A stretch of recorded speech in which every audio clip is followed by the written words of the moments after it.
नमस्कृत्य नरं चैव नरोत्तमं देवीं सरस्वतीं व्यासं ततो जयमुदीरयेत्। ओम नमो भगवते वासुदेवाय। ओम नमः पितामहाय। ओम नमः प्रजापतिभ्यः। ओम नमः कृष्णद्वैपायनाय। ओम नमः सर्वविघ्नविनायकेभ्यः।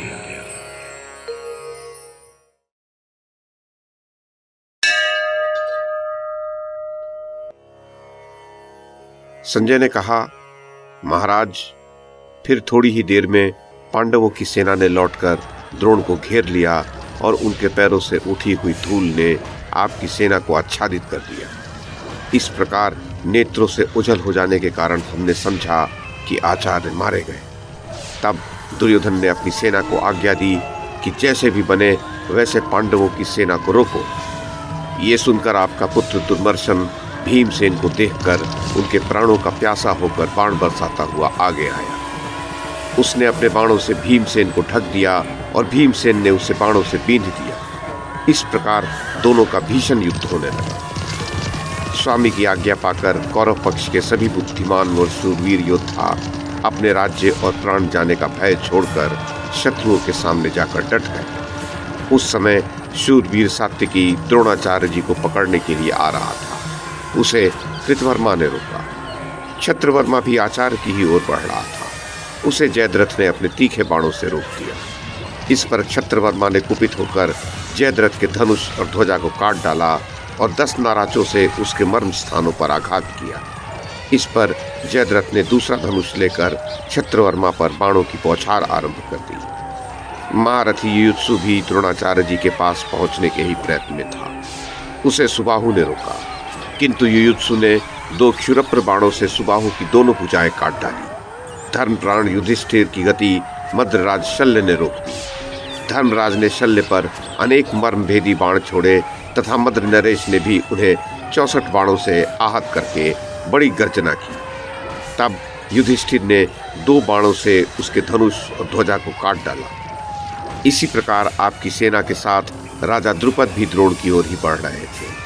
उन्हें राजा बाल्हिक और उनकी सेना ने बाण बरसाकर रोक दिया। उन दोनों वृद्ध राजाओं का और उनकी सेनाओं का बड़ा घमासान युद्ध हुआ। अवंती नरेश विंद और अनुविंद ने अपनी सेना लेकर मत्स्यराज विराट और उनकी सेना पर धावा किया। उनका भी देवासुर संग्राम के समान बड़ा घोर युद्ध हुआ। उसी प्रकार मत्स्यवीरों की केके वीरों के साथ भी करारी मुठभेड़ हुई, जिसमें अश्वारोही, गजारोही और रथी सभी निर्भयता से लड़ रहे थे। एक और नकुल का पुत्र शतानिक भी बाणों की वर्षा करता हुआ आचार्य की ओर बढ़ रहा था। उसे भूतकर्मा ने रोका। तब शतानिक ने अच्छी प्रकार सान पर चढ़ाए हुए 3 बाणों से भूतकर्मा के सिर और बाहुओं को काट डाला। भीमसेन का पुत्र सुतसोम बाणों की झड़ी लगाता द्रोणाचार्य पर ही आक्रमण करना चाहता था। उसे विविंशति ने रोका, किंतु सुतसोम ने सीधे लक्ष्य पर लगने वाले बाणों से अपने चाचा को बींध डाला और स्वयं निश्चल खड़ा रहा। उसी समय भीमरथ ने 6 पैने बाणों से शाल्व को उसके सारथी और अश्व सहित यमराज के घर भेज दिया। श्रुतकर्मा भी रथ में चढ़कर द्रोण की ओर ही बढ़ रहा था। उसे चित्रसेन के पुत्र ने रोक दिया। आपके वे दोनों पौत्र एक दूसरे को मारने की इच्छा से बड़ा घोर युद्ध करने लगे। उसी समय अश्वत्थामा ने देखा कि राजा युधिष्ठिर का पुत्र प्रतिविंध्य द्रोण के सामने पहुंच चुका है, तो उन्होंने उसे बीच में आकर रोक दिया। इस पर कुपित होकर प्रतिविंध्य ने अपने पैने बाणों से अश्वत्थामा को आहत कर दिया। अब द्रौपदी के सभी पुत्र बाणों की वर्षा से अश्वत्थामा को आच्छादित करने लगे। अर्जुन के पुत्र श्रुतकीर्ति को दुशासन के पुत्र ने द्रोण की ओर जाने से रोका, किंतु वह अपने पिता के समान ही वीर था। उसने 3 तीखे बाणों से उसके धनुष, ध्वजा और सारथी को बींध दिया और स्वयं द्रोण के सामने जा पहुंचा। राजन, पटच्चर राक्षस का वध करने वाला वह वीर दोनों ही सेनाओं में बहुत माना जाता था। उसे लक्ष्मण ने रोका।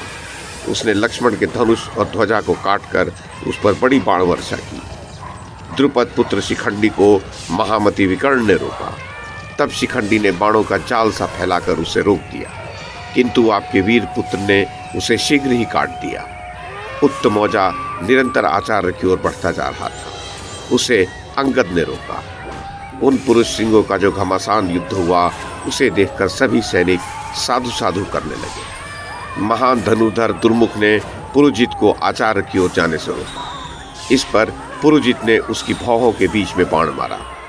कर्ण ने 5 के भाइयों को रोका। उन्होंने बड़े क्रोध में भरकर कर्ण पर बाण बरसाने आरंभ कर दिए। कर्ण ने भी उन्हें कई बार अपने बाण जाल से पूर्ण रूप से आच्छादित कर दिया। इस प्रकार कर्ण और केके देशीय 5 राजकुमार आपस की बाण वर्षा से छिप जाने के कारण अपने अश्व, सारथी, ध्वजा और रथों सहित दिखने बंद हो गए। आपके 3 पुत्र दुर्जय, विजय और जय ने नील, काश्य और जयसेन को बढ़ने से रोका। इसी प्रकार क्षेमधूर्ति और बृहत इन दोनों भाइयों ने द्रोण की ओर बढ़ते हुए सात्यकी को अपने तीखे तीरों से आहत कर दिया। उन दोनों के साथ सात्यकी का बड़ा अद्भुत संग्राम हुआ। राजा अम्बष्ट अकेला ही आचार्य से युद्ध करना चाहता था। उसे चेदीराज ने बाणों की वर्षा करके रोक दिया। तब अम्बष्ट ने एक अस्थि भेदनी शलाका से चेदीराज को आहत कर दिया। कृष्णवंशीय वृद्ध क्षेम का पुत्र बड़े क्रोध में भरकर जा रहा था। उसे आचार्य कृप ने अपने छोटे छोटे बाणों से रोक दिया। वे दोनों ही वीर अनेक प्रकार का युद्ध करने में कुशल थे। उस समय जिन लोगों ने उनके हाथ देखे वे ऐसे तन्मय हो गए कि उन्हें और किसी का चेत नहीं रहा। सोमदत्त के पुत्र भूरिश्रवा ने द्रोण की ओर आते हुए राजा मणिमान का सामना किया। मणिमान ने बड़ी शीघ्रता से भूरिश्रवा के धनुष, तरकस, ध्वजा, सारथी और छत्र को काटकर रथ से नीचे गिरा दिया। तब भूरिश्रवा ने अपने रथ से कूदकर बड़ी सफाई से खड़ग लेकर उसे उसके अश्व, सारथी, ध्वजा और रथ सहित काट डाला। फिर वह अपने रथ पर चढ़ गया और दूसरा धनुष लेकर स्वयं ही अश्वों को हाँकता हुआ पांडवों की सेना को कुचलने लगा। उसी प्रकार दुर्जय वीर पांडवों को आते देख उसे महाबली वृषसेन ने अपने बाणों की बौछार से रोक दिया। उसी समय द्रोणाचार्य पर धावा करने के विचार से घटोत्कच, गदा, परिध, खड़ग, पट्टिश, लोहदंड, पत्थर, लाठी, भुषुंडी, प्रास, तोमर, बाण, मूसल, मुग्दर, चक्र, भिंडीपाल, परशु, धूल, वायु, अग्नि, जल, भस्म, ढेले, तृण और वृक्ष आदि से सारी सेना को आहत और नष्ट करता तथा इधर उधर भागता आगे आया। उस पर राक्षस राज अलम्बुस ने नाना प्रकार के शस्त्रों से वार किया। उन राक्षस वीरों का बड़ा घोर युद्ध होने लगा। इस प्रकार आपकी और पांडवों की सेना के रथी, गजारोही, अश्वारोही और पदाती सैनिकों की सैकड़ों जोटें बंध गई। उस समय द्रोण को मृत्यु से बचाने के लिए जैसा युद्ध हुआ वैसा उससे पहले न तो देखा गया था और न सुना ही गया था। महाराज, वहाँ जहाँ तहाँ अनेक युद्ध हो रहे थे। उनमें कोई घोर था, कोई भयानक था और कोई बड़ा विचित्र था।